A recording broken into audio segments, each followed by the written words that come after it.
Salutations et bienvenue à Entre trois films, épisode du 22 mai 2022. Je suis DJ Patoff et je suis en compagnie de Yogi et Foxman. Salut messieurs. Salut. En forme? Ouais. Pas si mal. Pas si mal. Au programme cette semaine, un peu de notre semaine justement, les sorties à surveiller, nos coups de cœur et aux nouvelles, Disney pige dans son catalogue de franchises, un avant-goût de Stranger Things et David Zaslav joue encore le héros. Hey, c'est notre coupeur professionnel. Ouais.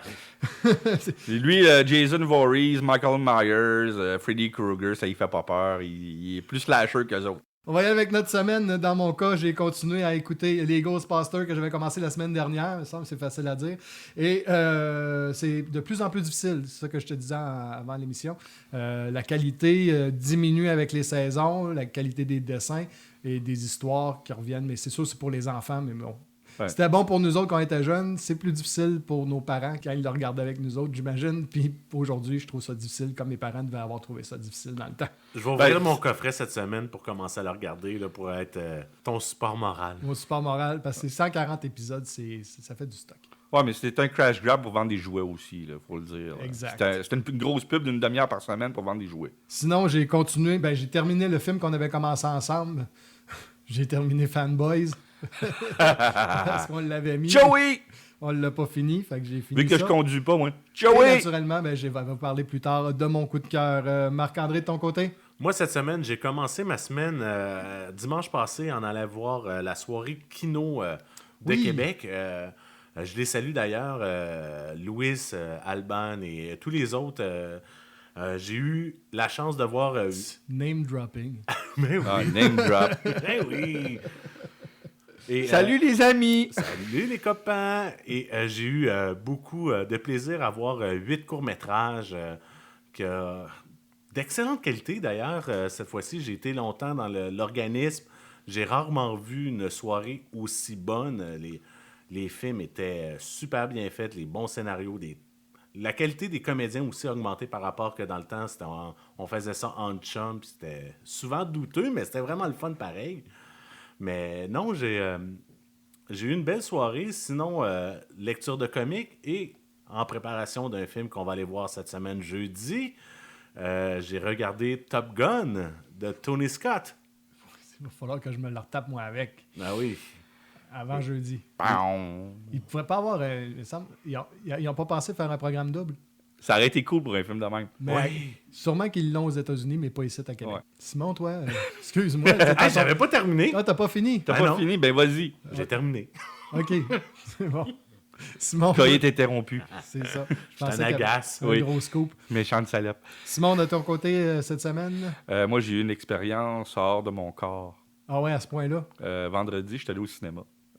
Puis, je suis rentré dans la salle. J'étais le plus jeune dans la salle. J'en doute pas. J'étais allé voir Downton Abbey de New Era.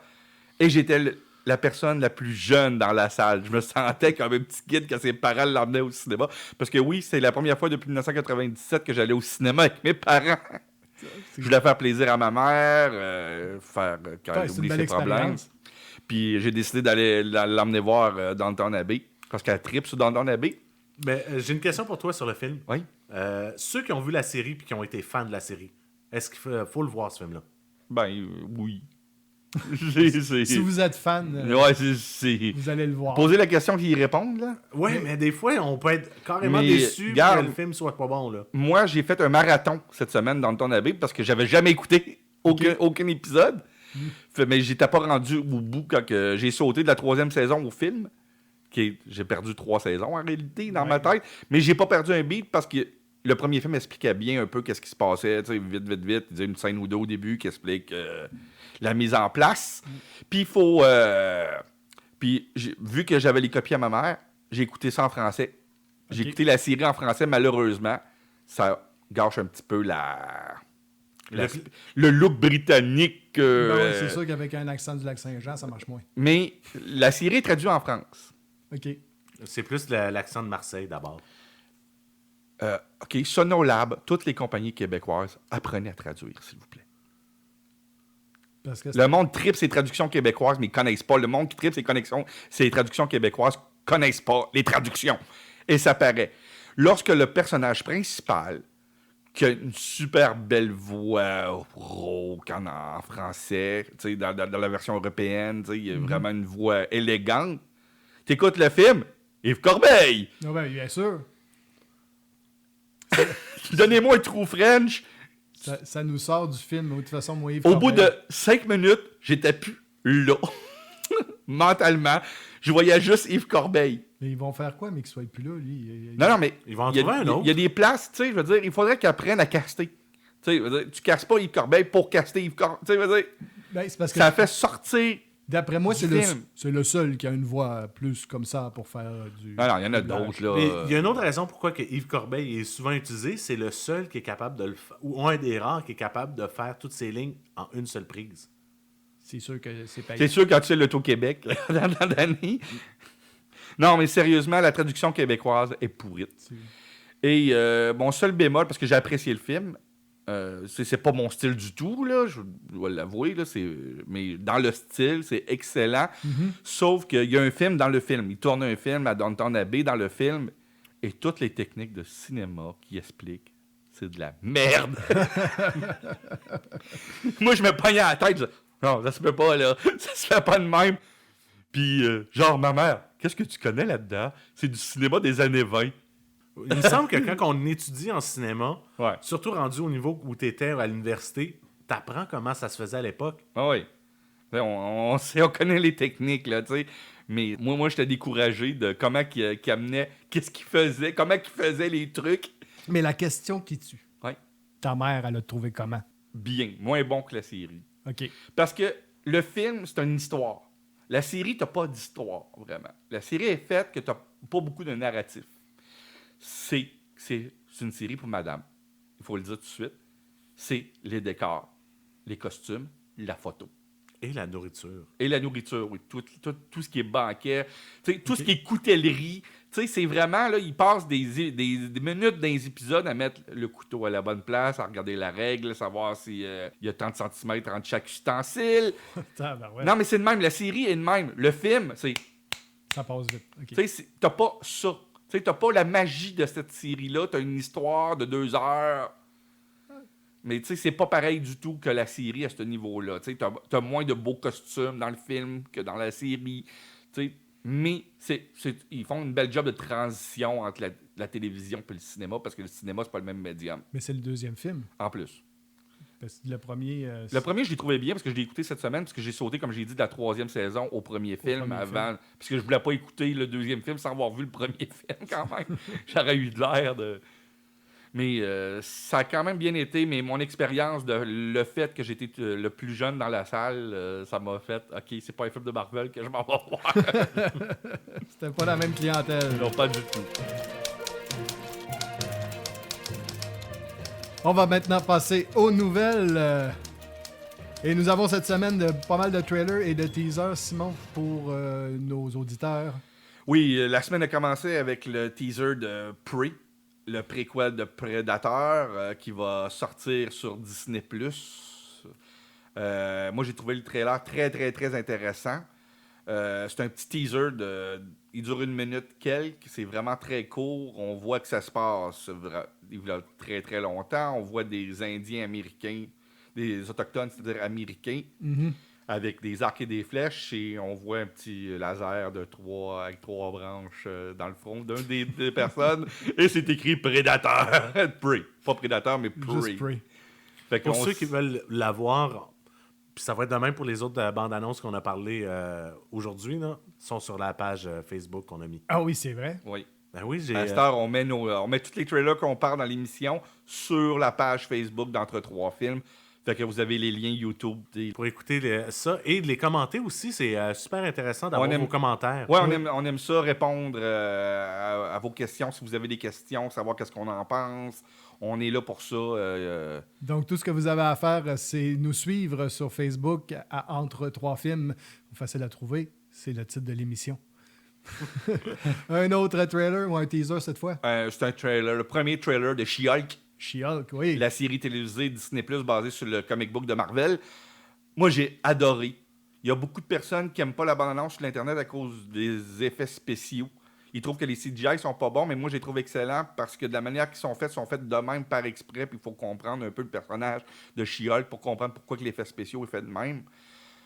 C'est la meilleure mouture de She-Hulk que j'ai vue en regardant la bande-annonce, parce que c'était le She-Hulk moderne des comics que moi, j'aime pas, mélangé avec le She-Hulk que moi, j'ai connu au début des années 90, parce que moi j'étais un gars qui a lu la deuxième série, parce qu'il y a eu 3-4 séries à cette heure, mais moi, j'étais un gars qui achetait les numéros de la deuxième série à l'époque, qui était une série, un proto à l'époque, Deadpool, c'est-à-dire qui brisait le quatrième mur, puis qu'elle riait des comics, qu'elle déchirait les comics que les vilains, elle brûlait des comics devant des vilains pour leur dire hey, tu t'es fait battre dans ce comic-là, puis il brûlait avec un lighter, c'était des affaires de même. À un moment donné, elle est allée chez Marvel, même dire qu'elle était mal dessinée. Moi, j'ai regardé la bande-annonce 2 fois de suite tellement je l'ai trouvée bonne, là, puis j'ai drôle. hâte de voir ça. Là. Puis on voit pour la première fois, vraiment, dans une affaire Marvel, on voit le côté sexuel des personnages Marvel dans la bande-annonce. Oh! Mais c'est très important parce que, contrairement à Bruce Banner, que lui, c'est quand il est choqué, quand il a des fortes émotions, elle se transforme aussi quand elle est choquée, puis elle a des fortes émotions. Mais elle garde toujours la mentalité de Jennifer Walters, qui est son alter ego humain, mais elle perd toutes ses inhibitions. OK. Elle n'a plus de... Elle n'a plus de filtre. Elle n'a plus de filtre du tout. Fait que quand elle trouve un gars qu'elle veut baiser avec... Oh. Et on le voit très bien dans la bande-annonce quand elle commence à jouer sur Tinder, un programme de Tinder, puis elle ramasse un gars. Là. Ouais, il y a un gars qui passe au cash dans la bande-annonce.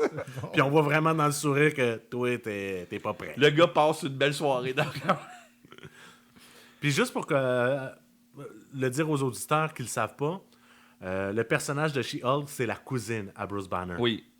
Dans les comics, elle s'est fait tirer par la mafia, puis elle a eu besoin d'une transfusion de sang. Mais les rumeurs dans la série disent qu'elle va avoir un accident d'auto. Mais ça revient au même. Ouais. L'important, c'est qu'elle ait une transfusion de sang de Bruce Banner, qui est le seul donneur. Le seul compatible. Compatible. Et moi, j'ai trouvé super drôle quand Bruce Banner, qui est en Hulk, on voit vraiment le Hulk intelligent qu'on a vu dans le dernier film, qui l'amène pour qu'elle sorte ses pouvoirs. Puis que c'est comme une espèce de piège. Elle se transforme, elle fait « c'est cool ». Puis qu'elle vient pour frapper sur le meuble, elle dit non, ça là, c'est pas cool, tu peux sortir puis tu peux me battre là. Puis Mark Ruffalo, c'est toujours Mark Ruffalo. Puis on a une belle apparition de Abomination, vraiment mieux que dans Shang-Chi cette fois-ci. Oui. On voit vraiment Abomination dans toute sa splendeur dans la bande-annonce. Ensuite de ça, on a eu la bande-annonce de la 3e saison de Umbrella Academy, que je n'ai pas écouté la bande-annonce par des choix personnels, mais... J'imagine qu'il y a bien des gens qui vont peut-être décrocher eux autres aussi. Mais il y en a d'autres qui vont peut-être accrocher, puis ça risque d'être... J'ai rien contre le monde qui l'écoute. Moi, pour ma part... c'est fini. C'est fini. C'est ça. Je vais peut-être aller chercher les comics. Ça peut être intéressant. Ensuite de ça, on a eu le premier trailer pour le préquel de Supernatural. La série va s'appeler The Winchester, qui va raconter les parents des 2 frères Winchester. L'histoire de ça n'a pas été racontée dans les 15 saisons. Oui, il n'y a rien de nouveau, là. 15 saisons, c'est sûr le prequel, il est là-dedans, là, c'est sûr et certain. On sait exactement ce qui s'est passé aux parents, pourquoi que la mère a fait ça, puis... Ça aurait été mieux, comme on disait dans la réunion de pré-production, une série qui se passe peut-être 100 ans avant ou quelque chose du genre. Oui. Au Far West, Ouais. carrément. Oui, en 1800 quelque. Avec des démons au Far West, ça aurait été cool, ça aurait donné un cachet. Surtout qu'il y avait certains épisodes, parce que moi j'ai juste regardé les 9 premières saisons, j'ai décroché Sauf après. que d'un autre côté, il savait que Pris s'en venait, puis peut-être qu'il voulait pas aller jouer dans ce total-là, justement. Mais en série télévisée, sur un autre poste, plus western, parce que Prey est plus dans les grandes plaines, moins western un petit peu, puis plus colonial, d'après moi. Ça va être plus des... Non, on va peut-être pouvoir savoir comment que le fusil qu'on voit à la fin de Predator 2, parce que c'est environ des mêmes époques que Prey. Mm-hmm. Peut-être qu'il y a un colonio qui a donné, ou il l'a ramassé sur le cadavre d'un colonio. On le sait pas. Tu sais, Prey, on a peut-être des petits liens à faire avec les films, mais tout va être nouveau, tandis que là, il y a... Winchester, c'est tout du stock connu. Ouais. Puis comme j'allais dire, les épisodes les plus fun, c'était les épisodes qui étaient un peu plus western dans la série. Ben, que non, comme de Winchester. C'est ça. Ça fait carabine un petit peu, là. À peine. Tu nous as déjà parlé de la possibilité que Disney joue avec son catalogue de franchises, dont d'ailleurs Prey fait partie de ces franchises-là qui ont décidé de jouer dedans. Il y en a un autre là, qui vont faire une série avec. Oui, parce que pour expliquer ce que tu t'expliquais, Ouais. les vieilles franchises Disney ou Fox qui sont pas utilisées ou mal utilisées vont peut-être avoir une chance d'avoir une seconde vie dans des films avec un petit moins de budget sur Disney+. Ou des séries. Ou des séries. Là, on a eu Prey qui est annoncé. Prey va sortir cet été. Tant mieux. Good. Moi, j'ai tout le temps été un fervent fan des Prédateurs. J'ai préféré même des fois aux Aliens. Le monde capote un petit peu, mais j'ai tout le temps un petit faible pour Prédateurs. À part AVP, j'imagine. Les deux en VP, on n'en parle même pas. Là. C'est quoi ce film-là? Là? Ça a été fait, ça? Ils Il y en a ont une même série fait- de comics, une série de comics qui existe, mais il n'y a pas de... Moi, j'ai hâte qu'ils fassent le AVP versus Batman versus Superman. Ouais. Ou Archie. Ah, Archie, peut-être. Happy Riverdale. Non, The League of Extraordinary Gentlemen qu'on a eu le droit au début des années 2000, une adaptation avec Sean Connery, va avoir un reboot total parce que, il faut le dire, le film avec Sean Connery, c'est le film qui a tué la carrière de Sean Connery. Oui, ça y a mis fin pas mal. Il Ça- n'avait pas fait ça tout de suite après Chapeau melon et bottes de cuir, qui était 3 ans après. 3 ans après. Mais Mais c'est le film qu'il a fait, il l'avait dit clairement dans notre revue, c'est mon dernier film. En plus, il avait accepté ce film-là en refusant un autre film. Ouais. Vous savez c'est quoi qu'il a refusé? Non? Jouer Gandalf. Il a refusé de jouer Gandalf Il jouer... disait que Alan Quatermain allait plus pogner que Lord of the Rings. Aïe, aïe. Là, mauvais choix, ça. Ouais, mais c'est pas son premier mauvais choix. Il y a Zardov aussi. Zardoz? C'est très excellent, bon. c'est excellent. Fais attention à ce que tu dis, Hey, là. voir Sean Connery avec une moumoute sur sa tête, parce qu'il avait déjà plus de cheveux, et en spandex rouge. Il n'y en avait là. plus dans Goldfinger en passant des cheveux, là. La moumoute a commencé à Goldfinger. Aïe, aïe, aïe. Faut pas le dire. Ça Son troisième film, il y avait une moumoute. Ça brise l'homme le plus sexy du monde pendant des années. là. Non, fait qu'on va avoir le droit à la chose. Puis il y a une grosse rumeur sur l'Internet que le personnage de Alan Quatermain, qui était joué par Sean Connery à l'époque, serait joué par un autre James Bond. Timothy Dalton a dit qu'il était intéressé à jouer le rôle. J'ai eu peur que tu dises que... George Lazenby ou? Ouais, Georges Non, mais Timothy Dalton Après a l'âge... Emmanuel, là. Timothy Dalton a l'âge idéal Oui. pour jouer ce rôle-là présentement, puis il a le physique pour. Il y a le physique pour. Fait que pour une deuxième fois, il prendrait un rôle que... Puis ça n'a pas Sean rapport avec Connery. James Bond, c'est juste que le gars a vraiment le physique. Puis on l'a vu dans plusieurs séries télévisées dans les dernières années, Timothy Dalton. Puis à chaque fois que je le vois, je trouve qu'il s'améliore tout le temps, Il tout le continue à temps, tout le s'améliorer, temps. effectivement. C'est un acteur sous-estimé à Hollywood, Timothy Dalton. Si vous n'avez pas vu Penny Dreadful ou même son apparition dans Chuck ou dans Doctor Who, il est toujours, à chaque fois qu'il fait des apparitions dans des très grosses séries, il est excellent. Puis là, il est la tête d'affiche de Doom Patrol. Fait que... Il est très bon dans Doom Patrol. Il y a, parlant de comics, Stan Lee qui serait de retour d'entre les morts. Oui, Disney ont eu une entente avec la succession de Stan Lee pour utiliser son image comme ils veulent. Comme ils veulent. C'est-à-dire faire des t-shirts, faire des tasses, faire des posters, Des faire macarons. des dessins, des macarons, des figurines dans les parcs. Mais c'est Disney qui a les choses. Fait que là, ils vont-ils aller au point à créer un Stan Lee pour le MCU? Ça, on le sait pas encore. Ça me surprendrait beaucoup. Sur Par Internet, respect. Mais le monde sur l'Internet veut ça, tu sais, c'est Ouais, normal. c'est sûr. J'imagine que ça serait, même si on sait qu'on va être capable de le faire dans les vrais films, dans des séries comme What If, qu'on le voit dans le coin, des trucs comme ça. Là. Ben moi, tu sais, tu mets un poster recherché, tu sais, des personnes recherchées par la police sur un mur, puis tu vois la face de Stanley, ils peuvent faire ça dans un film, ça me dérange pas. Moi, ça avait C'est- déjà été fait. D'ailleurs, juste une photo. Ouais, mais je trouve ça cute même. Oui, oui. À Mais la recherche de Stan Lee dans le film. Ouais, mais de là, tu sais, tu fais un poster de film, puis tu sais, c'est Stanley qui est de la vedette. Là, on peut faire n'importe quoi. Même Mais- à la mais- rigueur, mettre des extraits d'une ancienne entrevue sur une TV dans le fond. Ben, qui joue, là. il passe sur une rue, puis il y a un magasin de TV, puis ça joue en arrière. On peut mettre n'importe quoi, mais de le recréer, moi, je suis pas d'accord vraiment, personnellement. La technologie est pas là parfaitement, de un. Et de deux, je trouve ça éthiquement peut-être pas... Ouais, mais ils vont le faire avec des acteurs. Donc, éthiquement, d'après moi, ils ont passé par-dessus plusieurs fois déjà, puis ils vont continuer. Là. Ouais. Puis j'imagine que la succession va voir l'argent pour dire on va le faire, même si c'est pas éthique. Ils là. doivent avoir quand même gardé un certain droit de regard, Oui, j'imagine. oui, ça, dans ces contrats-là, oui, il y a Parce toujours... que là, tu sais, Stanley dans un film porno, là, ça serait comme pas vraiment le fun. Mais Disney le ferait pas, je pense. On va avoir un autre spin-off de Yellowstone. Oui, après 1882, qu'avec Sam Elliott, on va avoir le droit à 1932. Avec, cette fois-ci, attachez vos trucs, les gars, Harrison Ford Oui, et Helen Mirren qui vont jouer un couple. Helen Mirren et Harrison Ford. Ça va aller bien. Quand même, je ne sais pas si Harrison va se blesser. Ah, il se On- blesse. il se blesse Non, à mais chaque quand il se tournage. blesse, le film est bon. C'est ça. Il s'est-tu blessé dans le dernier Indiana Jones? Oui. Oui. Ils ont arrêté le tournage. Mais le film est retardé d'un air à cause de ça, d'ailleurs. Le monde me le voit pas, là, mais j'ai le gros sourire dans Ouais, il la a le face. sourire là. fendu jusqu'aux Ouais, oreilles. mais c'était blessé sur Crystal Skull aussi, fait que ça veut rien dire. Harrison Ford était bon dans le film.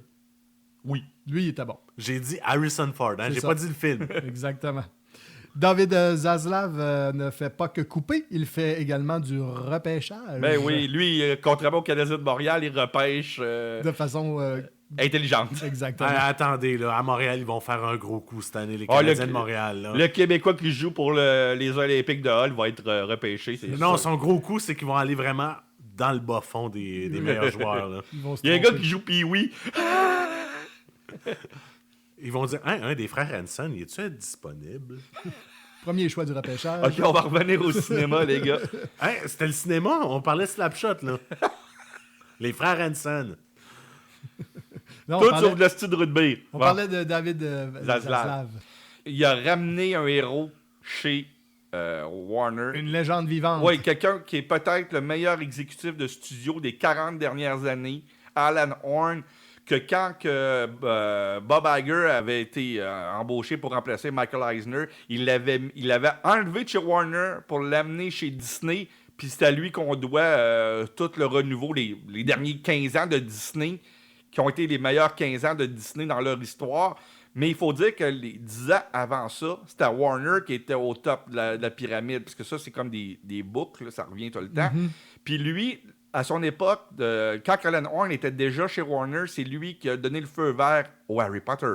C'est lui qui a donné le feu vert au Hobbit. C'est lui qui a donné le feu vert à la trilogie du Dark Knight.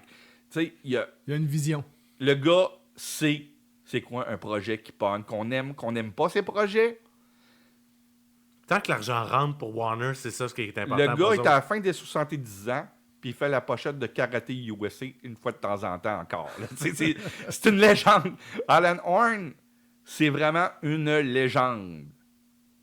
On a eu droit à un appetizer de la saison 4 de Stranger Things.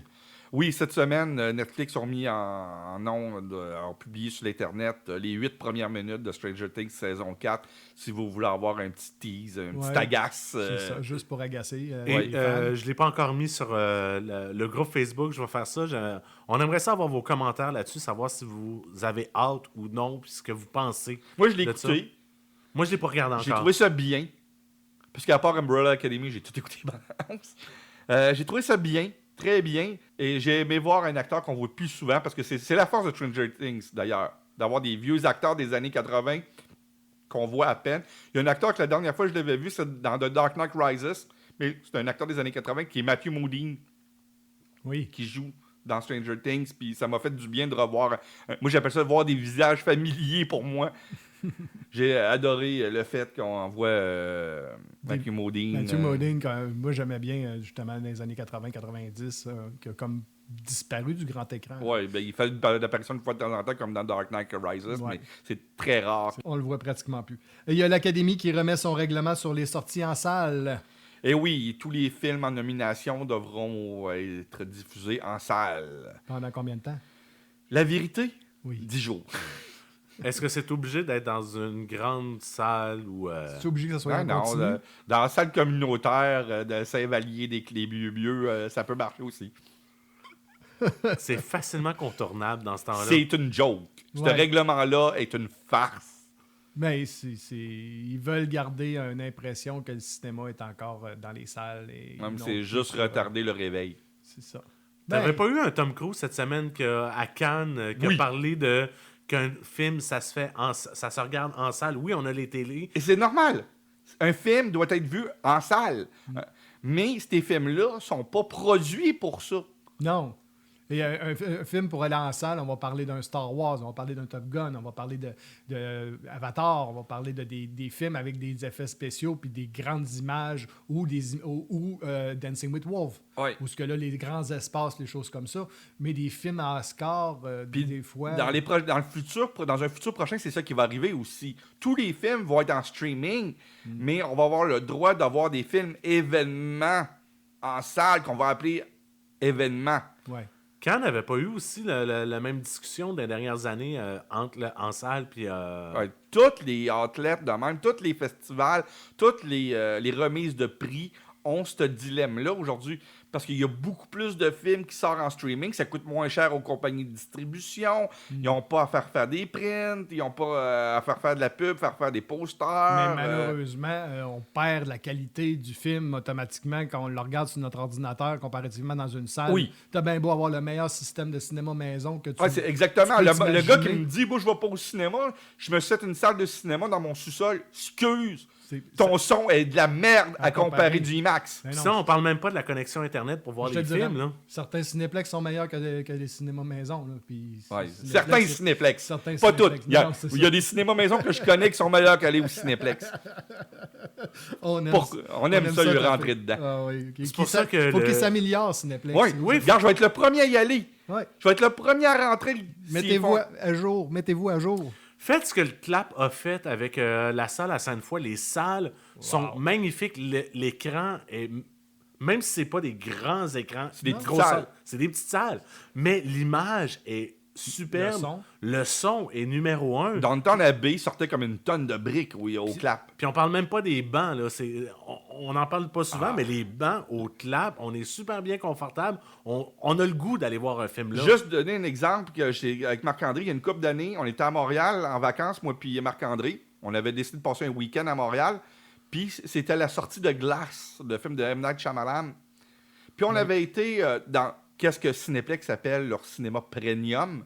Qu'est-ce qu'on n'a pas dans la ville de Québec ici, là? Des cinémas entre guillemets premium, qui était le Banque Scotia, qui est l'ancien Paramount, sur la rue Sainte-Catherine à Montréal. Et il y a une salle IMAX dans ce cinéma-là. Et le film était diffusé dans cette salle IMAX-là. Les bancs étaient défoncés. On avait de la misère à marcher parce qu'on était comme des statues tellement que les planchers collaient. Ah, C'était... comme dans un bar à 4 h du matin. Exactement. Puis c'était comme une des pires expériences de cinéma. Pas le film. Je parle pas du film.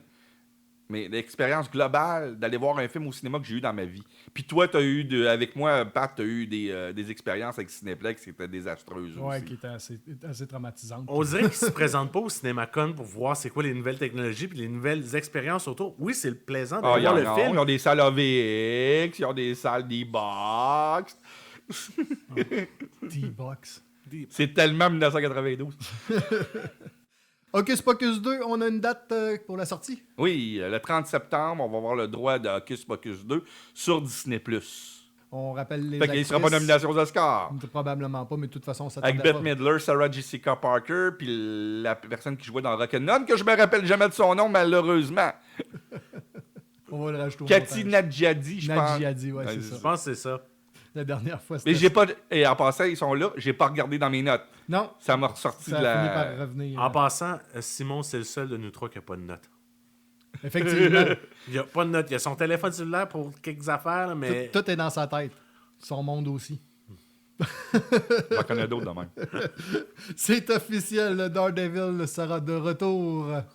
Et oui, on ne sait pas encore, par exemple. On sait que ça va être sur Disney+, mais on ne sait pas si ça va être un reboot ou une saison 4. La seule chose qu'on sait, c'est que les auteurs de la série Covert Affair sont derrière le projet et que Charlie Cox va jouer le rôle de Daredevil. Ils n'ont pas le choix. Il est parfait. Puis de toute façon, avec qu'est-ce qu'on a vu dans les dernières semaines dans Doctor Strange, ils peuvent faire n'importe quoi avec ça. Et il joue dans London Abbey, mais pas dans le film, mais il joue dans ses pieds. Il est aveugle? Non.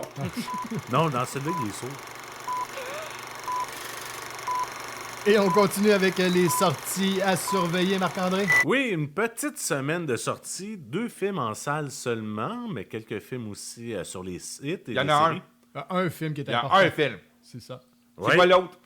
L'autre, ouais, C'est- passe la mauvaise nouvelle, puis après ça, tu nous donneras la bonne. On va commencer par la mauvaise nouvelle. C'est un film inspiré de la série Bob's Burger qui le filme. Ça, c'est le...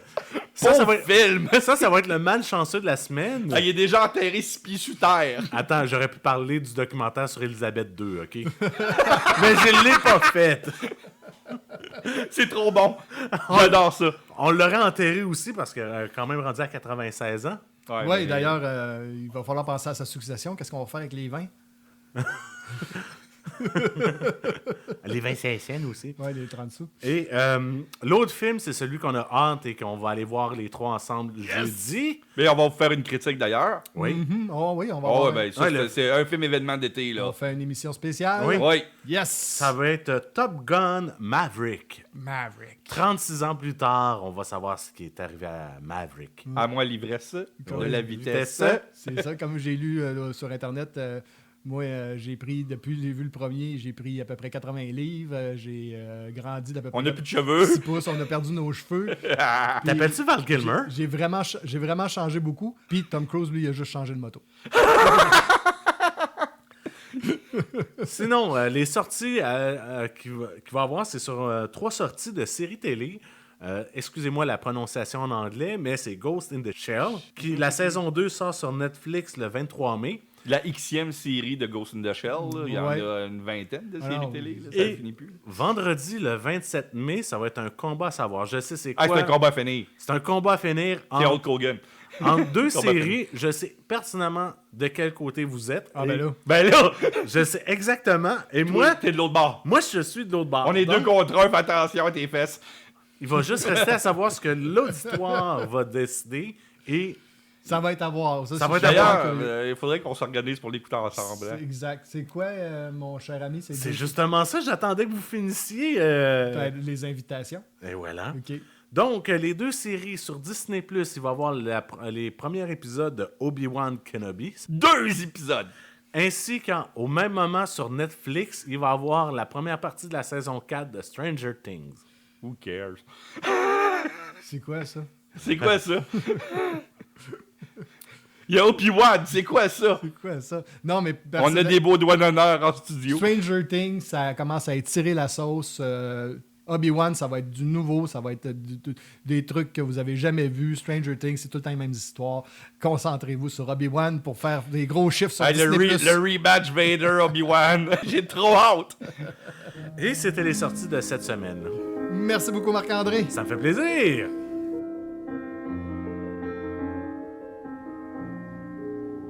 Les coups de cœur de la semaine. C'est maintenant l'heure de nos coups de cœur et on va commencer par moi qui a regardé un film dont le titre c'est La nuit des étoiles filantes, 1973, ou encore Christina chez les morts vivants. Ce qui n'a aucun lien entre les deux, mais bon, c'est 2 titres qui sont utilisés pour ce film-là. C'est un film de série V, oui, c'est ça, c'est lapsus, série B, réalisé par, vous vous en doutez, Jesus Franco, Ah, je pensais que c'était Joe D'Amato. aidé par Pierre Quérus et Jean Rollin. Donc, Ah, mon idole. Pas Mon Jean idole. Rollin. Oui, non, on non, a- le réalisateur du Lac des morts vivants et des raisins de la mort. donc, on a Jesus Franco qui fait une collaboration avec Jean Rollin. Ah, ça doit être de toute beauté. C'est extraordinaire. Je sais pas en fait de quoi penser vraiment de ce film-là, puis c'est peut-être ça qui fait que je l'aime. C'est mieux de même. Non, mais c'est ça qui rend, qui était vraiment apprécié. En fait, il me fait penser un peu, d'une certaine manière, à un trip de mushroom. C'est comme quelque chose dans ce genre-là. Je sais pas si vous comprenez ce que je Ouais, veux ouais, dire, ben, mais... je connais Pas les vraiment, deux. non. Moi, je connais les 2 réalisateurs, fait que je peux m'imaginer c'est quoi parfaitement. Exactement. C'est l'histoire de Christina qui se rend en Espagne pour rejoindre le château familial où vivent ses proches, surtout les proches de son père qui est décédé récemment. Pour que le testament soit lu. Elle reçoit beaucoup d'avertissements, comme quoi qu'il ne faut pas qu'elle reste là, puis il faut qu'elle s'en aille. Et naturellement, elle n'écoute pas. Il y a d'ailleurs dans le film un sourd-muet qui est serviteur pour le château, qui va la chercher dans la ville. Et ce serviteur-là est un grand acteur qui s'appelle Jess Franco, qu'on voit dans son propre film, comme d'habitude. J'avais pas de budget, fait que... Fait qu'on se rend compte qu'ils sont tous excentriques ou foualiers, on ne sait pas trop encore, dans le château. C'est mon oncle, c'est ma tante, ses cousines. C'est spécial un peu. Et il y a comme la mort qui plane tout le temps. D'ailleurs, il y a une rumeur qui dit que ce film-là a été faite par Jesus Franco. Ou Jess pour- Franco, dépendant des films. Là. Ouais, ben, il a fait ce film-là pour comme exorciser la mort de Soledad Miranda, qui était décédée à 27 ans à peine, puis que c'était comme une façon pour lui de dealer avec la mort. Avec son deuil. De faire son deuil, effectivement. Puis d'ailleurs, justement, le film est tout le temps entouré comme si la mort était vivante dans le film, était comme un personnage. Ça fait un film qui est très pesant, mais en même temps très intéressant. Probablement le meilleur de Jess. Tant que ça. Oui, C'est meilleur que Justine pis ces films-là? C'est vraiment une ambiance assez particulière qui permet de... Moi, je trouve que Franco s'est dépassé sur celui-là. Est-ce que les meilleures scènes, c'est lui qui les a tournées ou si c'est Jean ou Pierre? Mais c'est très, très plaisant à regarder parce que tu mets ton cerveau comme en état de rêve. C'est comme un espèce de rêve, je dirais, à la limite, un cauchemar. Un film de Jess Franco et de Jean Rollin, d'habitude, c'est des cauchemars à C'est ça. écouter. Il y a Christina Von Blanc qui joue la personnage principale, Anne Liberd qui est une habituée de Jess Franco puis qu'on a vu dans des films comme Clockwork Banana, Les Coupes du Bois de Boulogne, aux 6 Suédoises au collège. C'est une personne qui mérite toujours une étoile. Et il y a Howard Vernon qui joue dans le film par contre, qui lui on a vu dans Delicatessen, dans Bob le Flambeur, dans Le Bataillon du Ciel. Bataillon du Ciel, c'est 1947. Le gars dans Delicatessen, il continue à jouer. Il a une carrière assez impressionnante et il a un visage très particulier qui est fun à voir parce que c'est pas donné à tout le monde d'avoir une face comme ça. Et on continue avec Marc-André. Moi, cette semaine, je vais dans un autre spectre totalement différent. J'espère. J'ai regardé, mon coup de cœur, c'est Les ailes du désir de Wim Wenders. Je le prononce Tu le bien. prononces mal, mais on va l'accepter. C'est Wim Wenders? Wim Wenders. Wim Wenders. Désolé, mon allemand est très loin. Il est un peu rouillé. Ouais. Pourtant, tu parles plus allemand que moi. Et c'est un film, l'histoire, c'est un ange à Berlin qui tombe en amour avec une acrobate et qui veut redevenir humaine. C'est un film avec... C'est un humain. C'est une lesbienne. qui lui veut devenir humain. Ouais, mais un ange n'a pas de sexe. Quand il revient, il peut choisir Non, sa race. on va le laisser aller parce son que je veux qu'il en parle parce que c'est un des... Il est dans mes 20 films préférés de tous les temps, moi, personnellement. Fait que vas-y, Marc-André. C'est un film avec Bruno Ganz, je l'ai mal écrit, Solverin de Marin, Oui. Otto Sander et Peter Falk qui jouent son propre rôle. Film qui avait gagné plusieurs prix à Palme en 87. Le prix de la direction à Cannes. Et Qui a été refait. Oui, il y a un remake, mais on n'en parle pas. non, on n'en parle pas parce que Comment? Le remake est pas bon. j'ai pas vu le remake. J'ai jamais vu Le remake avait quand même fait des bonnes entrées au box-office. Oui, mais... Et était beaucoup plus, accessible. je te dirais même, à l'eau de rose. Bon, oui. Alors que là, avant que l'ange rencontre celle qui tombe en amour et qui veut devenir humain, ça prend 25 minutes sur un film de 2 heures et avant de voir ça, parce qu'au début, c'est juste les deux anges qui marchent dans Berlin, qui se promènent, et t'entends en voix off les pensées de tout le monde. Le film est en noir et blanc, sauf les scènes où est-ce que on voit la perspective des humains qui est en couleur. Donc, c'est hyper poétique, c'est hyper contemplatif. Je cherche mes mots en ce moment. Contemplatif, Là. c'est bon. C'est contemplatif. T'as plusieurs petites histoires qui vont... dont un que tu suis, un personnage qui appelle le poète, qui se rappelle comment Berlin était avant la Seconde Guerre mondiale et il se rappelle de qui était là, qui vivait là. Qui est joué par un acteur très, très classique du cinéma français et allemand, qui a joué jusqu'à les années 40 même. As-tu son nom? J'ai oublié de Je le me prendre en rappelle note. pas c'est quoi le nom de l'acteur, mais c'est un acteur d'un certain âge qui tournait plus du tout à l'époque des Ailes du désir, d'ailleurs. Mais il a accepté de ouais. jouer dans ce film-là, ça. Parce que le scénario devait l'avoir. Il n'y avait pas de scénario. Il y Il en n'y avait avait pas de scénario? Non, il y avait avec des guides. Oh! Juste des guides. Et d'un point de vue visuel, le film est magnifique. La direction photo en noir et blanc est superbe. Et en passant, la direction photo, c'est d'Henri Alcalen. Et Henri Alcalen est le directeur photo de La Belle et la Bête de Cocteau des années 40. Qui était encore un autre... Non, mais c'est une légende. Ouais. C'est un des premiers directeurs photo français qui avait fait des films aux États-Unis. Et je pense que c'est lui qui fait la voix de... On entend sa voix dans le film, en effet. On entend sa voix dans le film. Et Peter Falk qui joue son propre rôle à l'intérieur du film qui... Vends pas le punch. Non, je vends pas le punch. OK. Qui vient tourner un film en Allemagne. Puis qui... On le voit à quelques reprises dans le film et... On le voit à côté d'une place où ils vendent de la bouffe. Oui. Oui, Une des plus belles scènes du film. Super belle C'est le scène. punch que je... Mais tu l'as dit de manière... c'est avec son café dans les mains. Ouais. Et il y a le film est sérieux. Oui. Le film est Il y a- lourd, mais il y a une seule joke. Mais c'est pas une joke parce que c'est du visuel. C'est On entend parler, mais c'est plus visuel comme gag que... c'est qu'il se promène, il est en train de... Peter Falk qui est en train de parler, il est devant une ancienne gare à Berlin. Puis il y a 3-4 jeunes qui passent aux côtés, puis il dit « Hey, c'est Colombo! » « Hey, non, c'est pas Colombo! » « Ben oui, c'est Colombo! » C'est la seule joke du film. Mais le reste... J'ai reparti le film, j'ai pas regardé combien de temps il durait. Je l'ai parti, et ça a été un voyage de 2 heures. Ah, il m'a appelé immédiatement après l'avoir écouté tellement qu'il capotait. Et les 2 scènes aussi de spectacle avec Nick Cave. Qui a fait la musique de la suite. De la suite, j'ai vu que dans la suite, parce que oui, il y a une suite qui a été faite en 93, où tu vois que U2 a fait de la musique, tu as eu Johnny Cash qui a de la musique, Willem Dafoe est dans la suite, je ne l'ai pas vu encore, je veux voir ce film-là. Le seul problème que j'ai eu avec la copie que j'ai achetée, c'est que j'ai juste la piste française dessus. J'aurais aimé ça le voir en langue... original, qui est un mélange de anglais, allemand et français avec les sous-titres pour bien avoir Surtout le de jeu l'allemand. des acteurs. Mais au prix que tu l'as payé, c'était une qualité-prix parfait là, que tu as acheté. Là. À 9,99 au Archambault, la copie que j'ai vue, ça valait la peine. Là.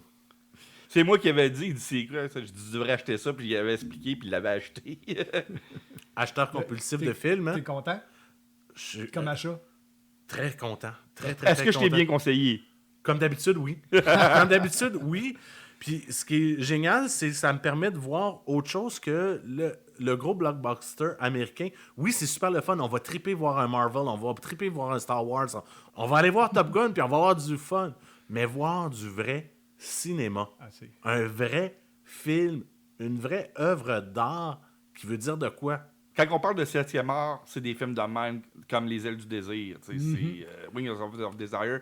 C'est vraiment une œuvre d'art plus qu'un film. Et je sais pertinemment que ce film-là n'est pas fait pour tout le monde, mais essayez-le. Juste essayez-le, voir. Puis que vous aimez pas, c'est pas grave. C'est un voyage. C'est un voyage, puis c'est le genre de film, là on en parle les 3 autour du micro, là. les 3 qu'on l'a vu. Les 3 qu'on l'a vu à différentes époques. Moi, je l'ai vu à l'âge que j'ai, puis avec la sensibilité que j'ai présentement. Mais allez voir ça en groupe, puis discutez-en après. C'est le genre de film qui est plaisant à voir et à discuter ensemble après. Plus que le remake. Oui. Le remake, je l'ai même pas vu. Puis il m'intéresse pas. Là. J'ai vu le remake en salle. T'étais pas tout seul, j'espère. Ah, on va le dire, c'est quoi le film, là? J'étais bien accompagné. C'est ça, mais c'est la seule raison d'aller voir ce film. Mais j'aurais pu dire, c'est le remake de The Wings of Desire, vos gueules. C'est La Cité des Anges avec Nicolas Cage et Meg Ryan. Exactement. Simon, toi, ton coup de cœur. Ah, c'est un autre spectre que toi, c'est un autre spectre total que Marc-André. Hey, c'est le fun de voir ça, là. C'est tic-tac! Tic-tac! T'es allé voir les Chip and Dale, cochon. T'es allé voir des gars tout nus. Non, j'ai écouté vendredi soir après avoir été voir Downton Abbey. Je savais pas quoi faire de ma soirée, fait que j'ai écouté Chip and Dale Rescue Rangers sur Disney+, vu qu'il était disponible sur Disney+. C'est un des films les plus méta que j'ai vu depuis très longtemps. Les jokes, les inside jokes sont drôles. C'est pas un bon film en tant que tel, OK. mais c'est juste cool. Tu mets ton cerveau à off. C'est ça. C'est arrive un souvent. divertissement, puis c'est le fun à voir. Les là. blagues sont bons, le nombre de caméos au niveau personnage animé, c'est Ok. juste débile. Tu sais, à un moment donné, ils sont dans une genre de convention pour les anciennes stars animées. Puis, ben, pas juste animées, parce que t'as Paul Rudd qui signe des autographes, en tout cas, c'est... Mais, puis chaque personnage animé, la voix, ils ont pris un acteur très connu pour le jouer. Ah, bon. Fait que tu reconnais la voix avant de reconnaître l'acteur. Moi, j'ai trouvé ça drôle. C'est pas basé sur la série télé, même si ça a le même titre, c'est pas basé sur la série télévisée. Ça se passe dans un monde comme Roger Rabbit, où que Chip and Dale étaient des acteurs hamsters. Puis il y avait une série télévisée à l'époque qui s'appelait Rescue Rangers. Mais c'est juste les acteurs de cette série-là. Oui, puis ils vivent parmi les êtres humains, comme il y a des dessins animés qui vivent parmi les êtres humains. Mais les Toons! Ouais, mais c'est pas expliqué comme Roger Rabbit. T'as pas, tu sais, Roger Rabbit, on avait une explication, puis... Mais là, c'est ça qui est ça. Vivez avec. Mais c'est le fun pareil. Suspension of disbelief. Oui.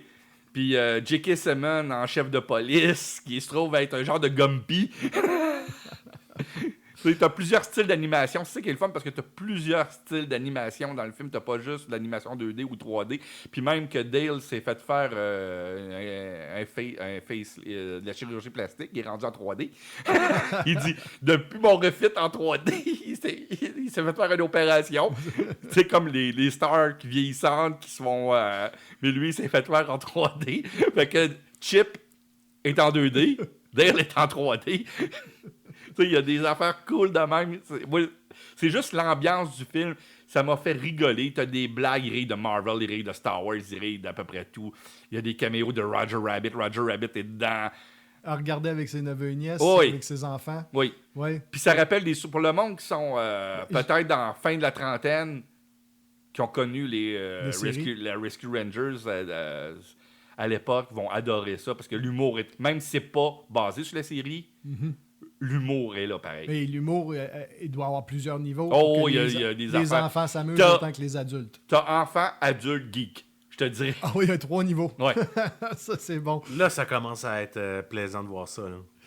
En espérant que vous avez apprécié, que vous serez de retour pour le prochain épisode, vous pouvez nous suivre sur baladoquebec.ca, Spotify, iTunes, Google Balado, Facebook et YouTube. Facebook, allez-y, surtout si vous voulez voir nos trailers et teasers qu'on vous partage. Et les commentaires qu'on fait. Oui, gênez-vous pas à nous poser des questions. On aimerait ça avoir vos commentaires, vos questions, comment ça se passe sur tel film. Et communiquer avec vous aussi. Oui. Et n'oubliez pas de laisser un j'aime sur nos publications et de vous abonner à nos sites. On vous en remercie d'avance. C'était Entre trois films. Je suis toujours DJ Patoff en compagnie de Yogi et Foxman. Et on vous dit à la prochaine.